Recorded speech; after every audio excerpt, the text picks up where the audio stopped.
This is a review of the OWC Mercury Pro, which is supposed to allow you to attach an optical drive to a desktop computer using a USB connection. So if you have a laptop and you'd like to use something like a 13-year-old Pioneer BDR2213 with a very specific firmware for, reasons, this would allow you to connect it. Can you explain why this is a complete piece of garbage? Well, the issue I'm having here is that I'm not able to actually mount this thing because, as you can see, there are screw holes here and take my word for it, and here, and I'll show you.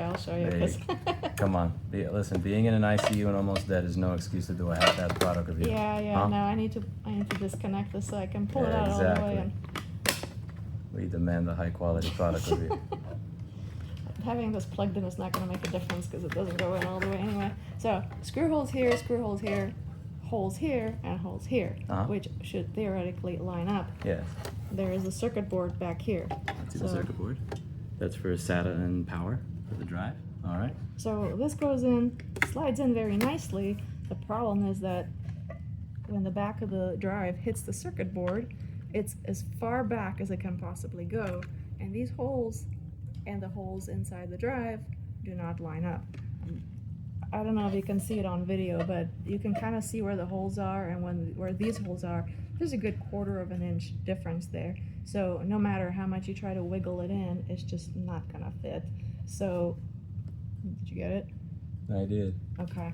So one thought I had, well, maybe if I loosen up the circuit board and just a little bit and move it further back, but it can't because it's butted up right against the back there.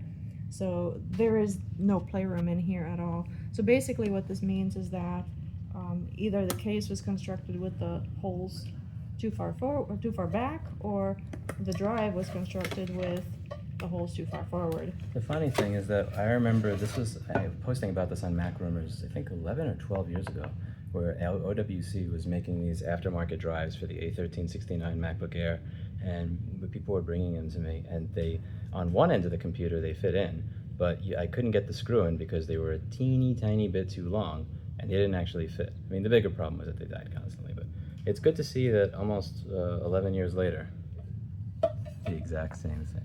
Yeah, it's too bad because everything looks kind of nice. All the angles are nice and sharp, there's no sharp corners on the device or this thing. This fits really nice. The front fits really nice. Everything looks nice. It's just it doesn't line up. And on desktop PCs, you'll use, like, at least in the cases that I've bought, you'll have a couple of different sets of holes just in case something doesn't line up perfectly. But here you only get one. That would have been a lovely idea. $100 down the drain. So I'm going to be duct taping this thing together. That's it for today. And as always, I hope you learned something. Are you excited to not violate Section 1201 of the DMCA by ripping 4K Blu-rays in original quality? I'm super excited, yes. Indeed. I'll see you in the next video. Bye now.